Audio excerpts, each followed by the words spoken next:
Good morning बच्चों, मेरा नाम डॉक्टर उर्मिला है और आज हम जो पाठ पढ़ने वाले हैं वो है कक्षा 7 से पाठ 15 नीलकंठ, और जिसे लिखा है महादेवी वर्मा ने। ये जो नीलकंठ पाठ है ये एक रेखा चित्र है। रेखा चित्र शब्द अंग्रेजी के स्केच शब्द से बना है। जैसे हम स्केच बनाते हैं तो रेखाओं के माध्यम से किसी वस्तु या व्यक्ति का चित्र बनाते हैं, ठीक उसी प्रकार शब्दों के माध्यम से किसी व्यक्ति के व्यक्तित्व का वर्णन करना रेखा चित्र कहलाता है। ये जो नीलकंठ पाठ है इसमें महादेवी वर्मा ने एक मोर, जिसका नाम उन्होंने नीलकंठ रखा है, उसके स्वभाव, उसकी चेष्टाओं और उसकी विशेषताओं के बारे में वर्णन किया है। किस प्रकार वह अपने स्वभाव के कारण लेखिका का प्रिय बन जाता है, इस पाठ में हम पढ़ेंगे। तो चलिए शुरू करते हैं पाठ, जिसका नाम है नीलकंठ। उस दिन एक अतिथि को स्टेशन पहुंचाकर मैं लौट रही थी। चिड़ियों और खरगोश की दुकान का ध्यान आया और मैंने ड्राइवर को उसी ओर चलने का आदेश दिया। पाठ के प्रारंभ में लेखिका बताती है कि लेखिका किसी अतिथि को जो उनके घर आया हुआ था उसको छोड़ने के लिए स्टेशन पर गई, और जब वापस आए तो उन्होंने अपने ड्राइवर को एक दुकान पर रोकने के लिए बोल दिया कि यहाँ रुक जाओ। और वो दुकान किसकी थी? चिड़िया और खरगोशों की। बड़े मियाँ चिड़िया वाले की दुकान के निकट पहुंचते ही उन्होंने सड़क पर आकर ड्राइवर को रुकने का संकेत दिया। मेरे कोई प्रश्न करने से पहले ही उन्होंने कहना आरंभ कर दिया, सलाम गुरुजी, पिछली बार आपने मोर के बच्चों के लिए पूछा था। शंकरगढ़ से एक चिड़ी मार 2 मोर के बच्चे पकड़ लाया है। एक मोर एक मोरनी, आप पाल लें। मोर के पंजों से दवा बनती है, सो ऐसे ही लोग खरीदने आए थे। आखिरकार मेरे भी तो सीने में इंसान का दिल है, मारने के लिए ऐसे मासूम चिड़ियों को कैसे दे दूं? टालने के लिए मैंने कह दिया गुरुजी ने मंगवाए हैं। वैसे यह कमबख्त रोजगार ही खराब है, बस पकड़ो पकड़ो, मारो मारो, यही लगी रहती है। तो यहाँ लेखिका जो है वो एक दुकान पर रुकती है, जहाँ के जो बड़े मियाँ हैं वो उस दुकान के मालिक हैं, और वो चिड़िया और खरगोशों को बेचने वालों की दुकान है। बड़े मियाँ महादेवी वर्मा को देखकर बताते हैं कि शंकरगढ़ से कोई चिड़ी मार उनको 2 पक्षी देकर गया है, जिसको उन्होंने एक मोर और एक मोरनी बताया है। और फिर मियाँ जी कहते हैं कि आप उनको पाल लें। साथ ही बड़े मियाँ बताते हैं कि मोर के पंजों से दवा बनती है, इसलिए उनको खरीदने के लिए बहुत सारे लोग आ चुके हैं। आखिर मुझ में भी इंसान का दिल है और मैंने उनको मना कर दिया कि आपने मंगवाए हैं। बड़े मियाँ के भाषण की तूफान मेल के लिए कोई निश्चित स्टेशन नहीं है। सुनने वाला थक कर जहाँ रोक दे वहीं स्टेशन मान लिया जाता है। लेखिका को बड़े मियाँ के स्वभाव के बारे में पता था कि वो तूफान मेल की तरह बोलते ही रहते हैं, उनको रोकना पड़ता है, अपने आप वो नहीं रुकते। इसलिए लेखिका उनको बीच में ही रोक देती है और पूछ लेती है कि वो मोर के बच्चे कहाँ हैं। बड़े मियाँ महादेवी वर्मा को इशारा करते हैं कि वो उस तरफ हैं। बड़े मियाँ के इशारा करने पर महादेवी वर्मा उस पिंजरे की तरफ बढ़ जाती हैं। इसमें 2 पक्षी बैठे हुए थे और वो पिंजरा इतना छोटा था, ऐसा लग रहा था जैसे चित्र बनाकर बिठा दिए गए हैं। मेरे निरीक्षण के साथ साथ बड़े मियाँ की भाषण मेल चलती जा रही थी। ईमान कसम, गुरुजी चिड़ी मार ने मुझे मोर के जोड़े के नकद 30 रुपये लिए हैं। 12 कहा, यानी बार बार कहा। भाई जरा सोच लो, अभी इनमें मोर के कोई खासियत भी नहीं है तो इतनी बड़ी कीमत ही मांगने चला है। पर वह मुंशी क्यों सुनने लगा? आपका ख्याल करके अस्ता पस्ता कर देना ही पड़ा। अब आप जो मुनासिब समझें। लेखिका जो है उस पिंजरे को देखती है और बड़े मियाँ का भाषण जो है वो चालू रहता है, और बड़े मियाँ लेखिका को बताते हैं कि जो शंकरगढ़ का चिड़ी मार था वो मोर के बच्चे मुझे 30 रुपये में देकर गया है। तो 30 रुपये में वो बड़े मियाँ ने खरीदे हैं। तो अब लेखिका को लगता है कि मुझे इसको 30 रुपये उसके और जमा 5 रुपये और, यानी 35 रुपये मुझे इसको दे देने चाहिए। और लेखिका जो है 35 रुपये में वो मोर के बच्चे वो लेकर घर चली जाती हैं। लेखिका जैसे ही उस पिंजरे को अपनी गाड़ी में रखती है तो पिंजरे में बैठे पक्षी फड़फड़ाने लगते हैं और ऐसा लगता है जैसे वो पिंजरा जीवंत हो उठा। घर पहुंचने पर सब कहने लगे, तीतर है, मोर कहकर ठग लिया। कदाचित अनेक बार ठगे जाने के कारण मेरे मन में चिढ़ जाने की दुर्बलता बन गई। अप्रसन्न होकर मैंने कहा, मोर के क्या सुरखाब के पर लगे होते हैं, यानी सुंदर पक्षी के पंख लगे होते हैं तो पक्षी ही। चिढ़ा दिए जाने के कारण ही संभवतः उन दोनों पक्षियों के प्रति मेरे व्यवहार और यत्न में कुछ विशेषता आ गई। किन पक्षियों के बारे में? इन दोनों पक्षियों के बारे में। तो फिर लेखिका क्या करती है? उनको पढ़ने के कमरे में रख लेती है। पहले पढ़ने लिखने के कमरे में उनका पिंजरा रखकर उनका दरवाज़ा खोला। फिर 2 कटोरों में सत्तू की छोटी छोटी गोलियां और पानी रखा। 2 कटोरे रखे और उनमें सत्तू की गोलियां और पानी रख दिया। दोनों चूहेदानी जैसे पिंजरे से निकलकर कमरे में मानो खो गए, कभी मेज के नीचे घुस गए, कभी अलमारी के पीछे, और अंत में इस लुका छिपी से थककर उन्होंने रद्दी की टोकरी में अपना बसेरा बनाया। 2-4 दिन वे इसी प्रकार दिन में इधर उधर गुप्तवास करते और रात को रद्दी की टोकरी में प्रकट होते। फिर आश्वस्त हो जाने पर कभी मेरी मेज पर, कभी कुर्सी पर और कभी मेरे सिर पर अचानक आविर्भूत होने लगे। तो जैसे जैसे धीरे धीरे दिन बीतने लगे तो इन पक्षियों को लेखिका पर विश्वास हो गया, और विश्वास होने के बाद वो कभी मेज पर, कभी लेखिका की कुर्सी पर, तो कभी कभी लेखिका के सिर पर बैठ जाते। खिड़कियों में तो जाली लगी थी, पर दरवाज़ा मुझे निरंतर बंद रखना पड़ता था। खुला रहने पर चित्रा, मेरी बिल्ली, इन नवागंतुकों का पता लगा सकती थी, और फिर उसके शोध का क्या परिणाम होता है यह अनुमान लगाना कठिन नहीं है। वैसे वह चूहों पर भी आक्रमण नहीं करती, परंतु यहाँ तो 2 सर्वथा अपरिचित पक्षियों की अनधिकार चेष्टा का प्रश्न था। उसके लिए दरवाज़ा बंद रहे और ये दोनों उसकी दृष्टि में ऐरे गहरे मेरी मेज को अपना सिंहासन बना लें। ऐसी स्थिति में चित्रा जैसी अभिमानिनी मार्जारी के लिए असह्य ही कही जाएगी। तो लेखिका के पास एक बिल्ली थी। मार्जारी का क्या अर्थ है? बिल्ली। और उसका नाम था चित्रा। तो लेखिका क्या करती थी? अपने कमरे की खिड़की और दरवाजे बंद रखती थी। हालांकि खिड़कियों पर जाली लगी हुई थी तो उनको बंद करने की आवश्यकता नहीं थी, लेकिन दरवाज़ा उन्हें हमेशा बंद रखना पड़ता था। अगर वो दरवाज़ा खुला रखती तो ये जो इनकी बिल्ली थी चित्रा, वो इनका क्या हश्र करती वो उनको समझ में आ चुका था। जब मेरे कमरे का कायाकल्प चिड़िया खाने के रूप में होने लगा, तब मैंने बड़ी कठिनाई से उन दोनों चिड़ियों को पकड़कर जाली के बड़े घर में पहुंचाया, जो मेरे जीव जंतुओं का सामान्य निवास था। उसके बाद लेखिका के कमरे का इन दोनों पक्षियों ने कायाकल्प कर दिया, यानी उनका रूप परिवर्तन कर दिया। तो फिर लेखिका ने जो है कुछ दिनों के बाद इन दोनों पक्षियों को बड़े जाली घर में भेज दिया। जब लेखिका दोनों पक्षियों को अपने बड़े जाली घर में पहुंचाती है, उसके बाद उन जानवरों में क्या हलचल होती है उसके बारे में बताया गया है। दोनों नवागंतुकों यानी नए आए हुए पक्षियों ने पहले से रहने वालों में वैसा ही कुतूहल जगाया जैसे नववधू के आगमन पर परिवार में स्वाभाविक है। यानी जैसे घर में एक नई दुल्हन आ जाती है तो परिवार के सब सदस्य उसी के ऊपर ध्यान आकर्षित कर लेते हैं, ठीक उसी प्रकार जैसे ही इस जाली घर में 2 नए पक्षी आते हैं तो उन जानवरों में भी इसी प्रकार की हलचल होती है। क्या क्या हलचल होती है? लक्का कबूतर नाचना छोड़कर दौड़ पड़े।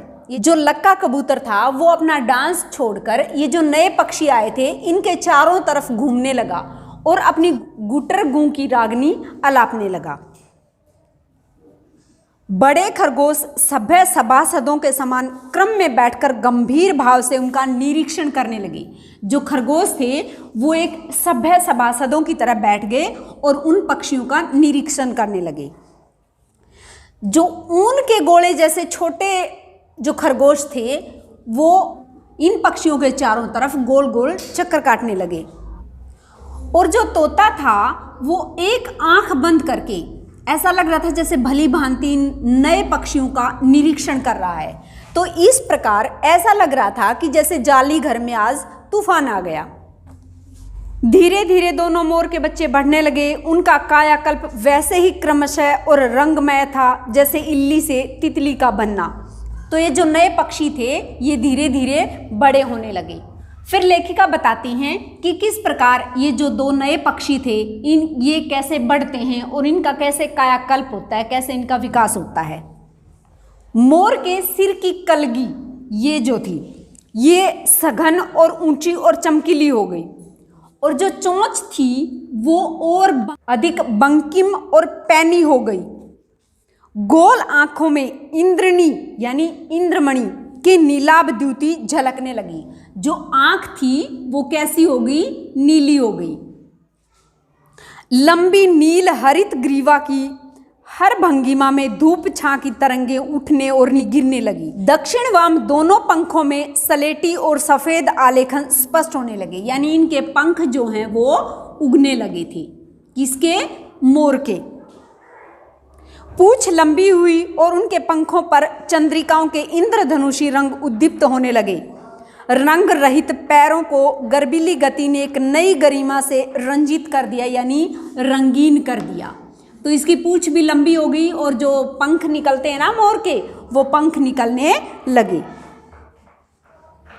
उनका गर्दन ऊंची कर देखना, विशेष भंगिमा के साथ उसे नीची कर दाना चुगना, पानी पीना, टेढ़ी कर शब्द सुनना आदि क्रियाओं में जो सुकुमारता और सौंदर्य था उसका अनुभव देखकर ही किया जा सकता था। गति का चित्र नहीं आंका जा सकता। तो फिर लेखिका बताती हैं कि कैसे वह गर्दन ऊंची करके बोलता था, कैसे नीचे झुककर पानी पीता था या दाना खाता था और कैसे चलता था, इन सब के बारे में बताते हैं।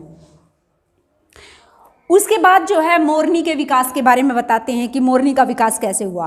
मोरनी का विकास मोर के समान चमत्कारिक तो नहीं हुआ, परंतु अपनी लंबी धूप छाह गर्दन, हवा में चंचल कलगी और पंखों की श्याम श्वेत पत्र लेखा मंथर गति से वह भी मोर की उपयुक्त सहचरणी होने का प्रमाण देने लगी, यानी इसके साथ साथ रहने का प्रमाण देने लगी। उसके बाद लेखिका बताते हैं कि इनका नाम कैसे रखा गया। नीलाभ ग्रीवा, यानी नीली चमक वाली, ग्रीवा माने गर्दन के कारण मोर का नाम रखा गया नीलकंठ। मोर का क्या नाम रखा? नीलकंठ। और उसकी छाया के समान रहने के कारण मोरनी का नाम हुआ राधा। तो मोरनी का क्या नाम रख दिया? राधा। और मोर का क्या नाम रख दिया? नीलकंठ।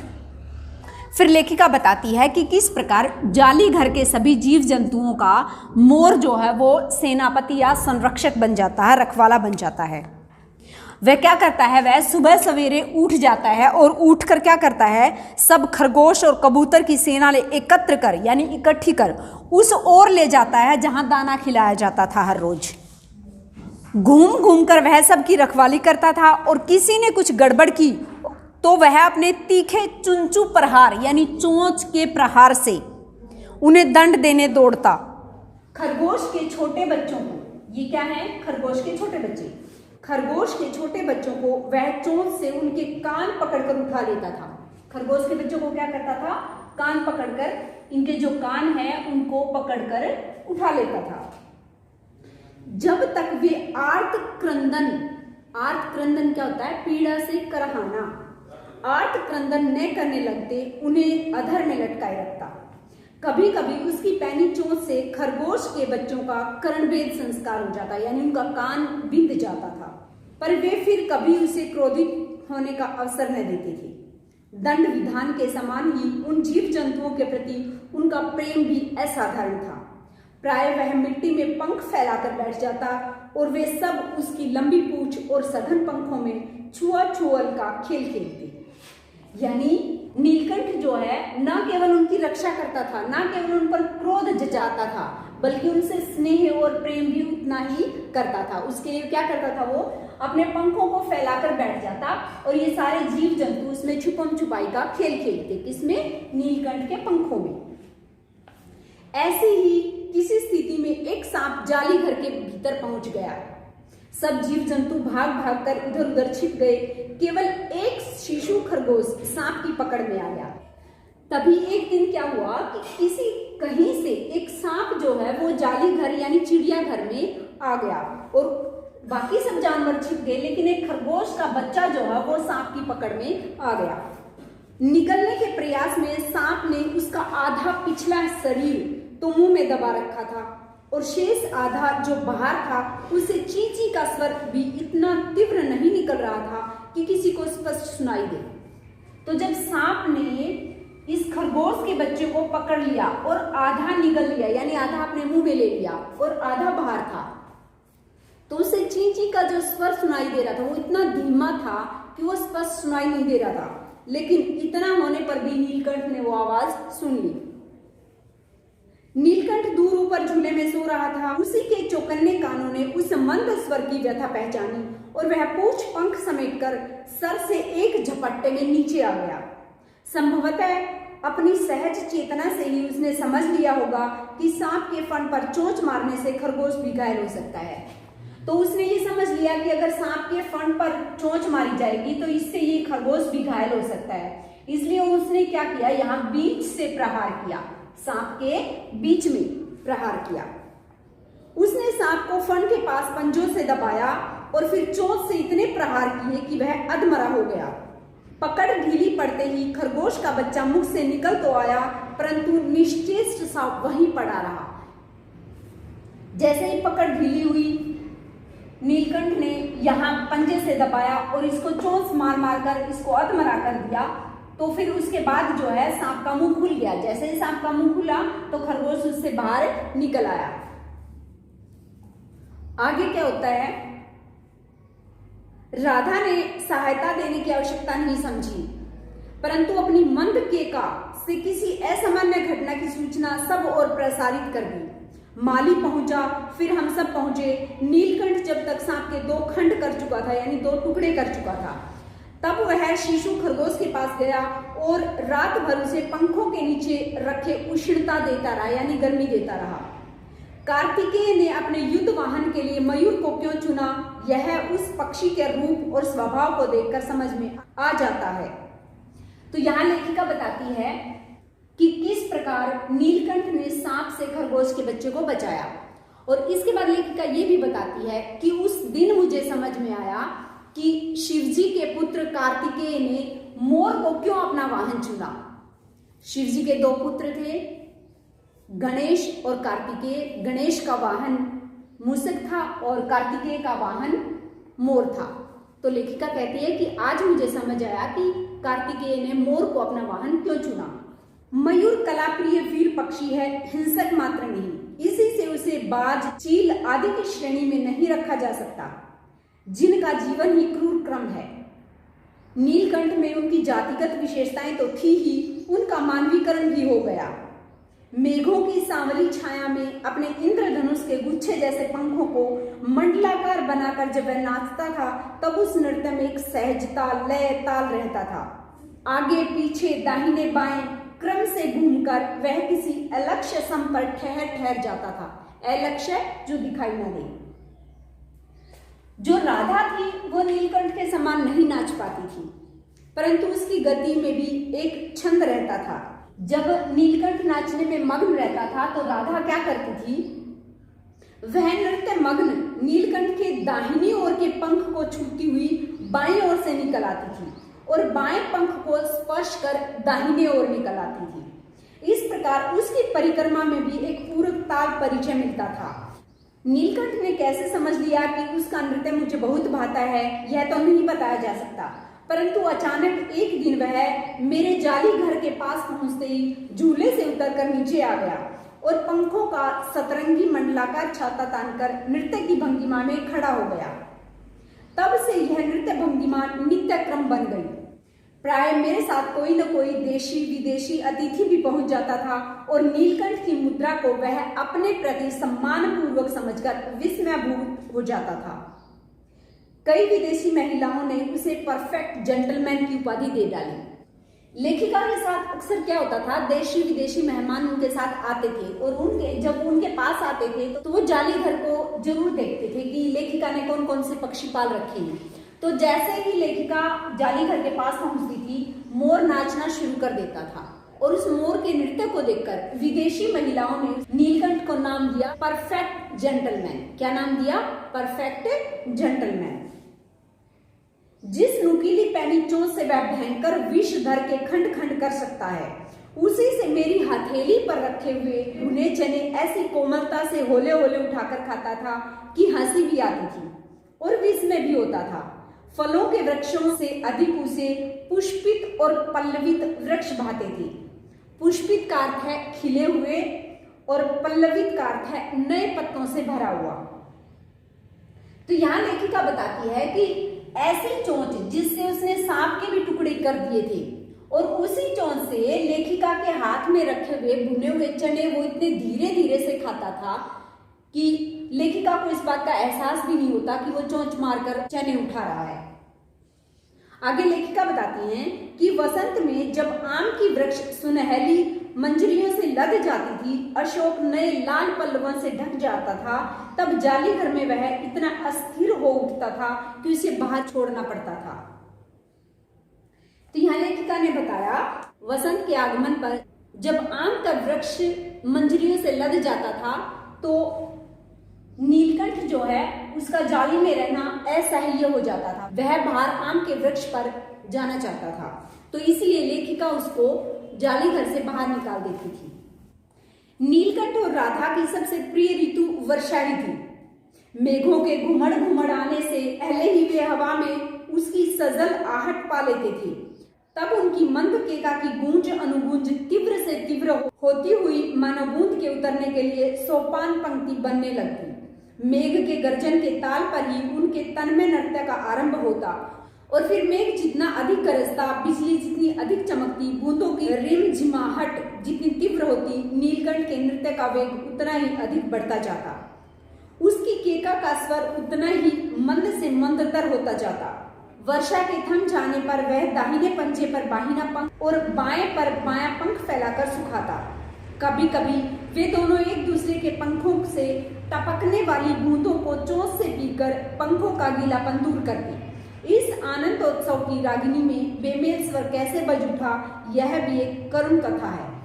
यहाँ लेखिका ने बताया है कि कैसे नीलकंठ और राधा को वर्षा ऋतु पसंद थी, कैसे वो उसमें नृत्य करते थे, किस तरह राधा उनका सहयोग करती थी। उसके बाद लेखिका बताती है कि ये दोनों इतने खुशी खुशी जीवन जी रहे थे, तो इसी दौरान उनके जीवन में एक अन्य पक्षी आता है।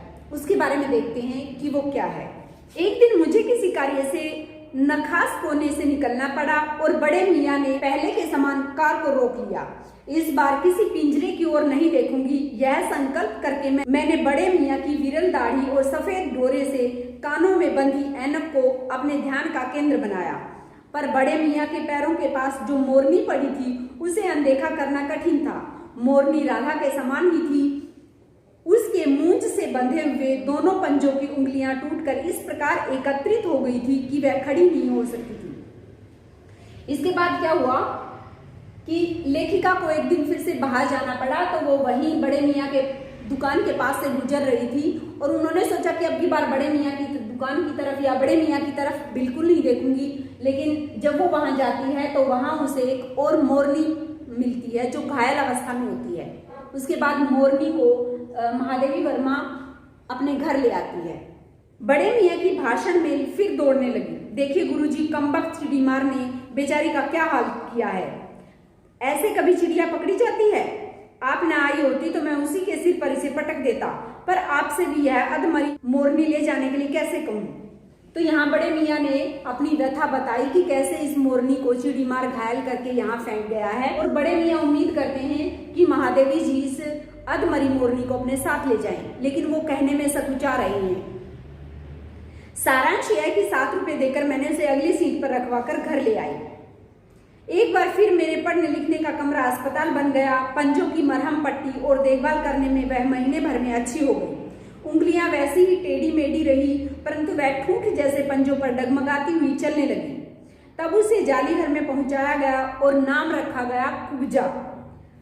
तो महादेवी वर्मा जो है एक और मोरनी को ले आई और उसका नाम क्या रखा? कुब्जा। नाम के अनुरूप वह स्वभाव से भी कुब्जा ही प्रमाणित हुई। अब तक नीलकंठ और राधा दोनों साथ रहते थे। अब कुब्जा उन्हें साथ देखते ही मारने दौड़ती। चोंच से मार मारकर उसने राधा की कलगी नोच डाली। तो जो राधा थी, कुब्जा ने मार मारकर उसकी कलगी नोच डाली, पंख नोच डाले। कठिनाई यह थी कि नीलकंठ उसे दूर भगाता था और वह उसके साथ रहना चाहती थी। न किसी जीव जंतु से उसकी मित्रता थी, न वह किसी को नीलकंठ के समीप आने देना चाहती थी। इसी बीच राधा ने 2 अंडे दिए जिनको वह पंखों में छिपाए बैठी रहती थी। पता चलते ही कुब्जा ने चोंच मार मार कर राधा को ढकेल दिया और फिर अंडे फोड़कर ठूठ जैसे पैरों से सब ओर छितरा दिए। लेखिका ने यहाँ बताया है कि नीलकंठ और राधा के जीवन में कुब्जा के आने पर क्या परिवर्तन हुआ। जो कुब्जा थी वो राधा को नीलकंठ के समीप नहीं देखना चाहती थी, और कुब्जा के आने से पहले नीलकंठ और राधा साथ साथ रहते थे। नीलकंठ को भी कुब्जा पसंद नहीं थी। फिर क्या हुआ कि राधा ने 2 अंडे दिए और वो अंडों को छुपाकर वहीं उनके पास बैठी रहती थी। लेकिन जैसे ही कुब्जा को पता चला, उसने राधा के अंडे फोड़ दिए। इस कलह कोलाहल से और उससे अधिक राधा की दूरी से बेचारे नीलकंठ की प्रसन्नता का अंत हो गया।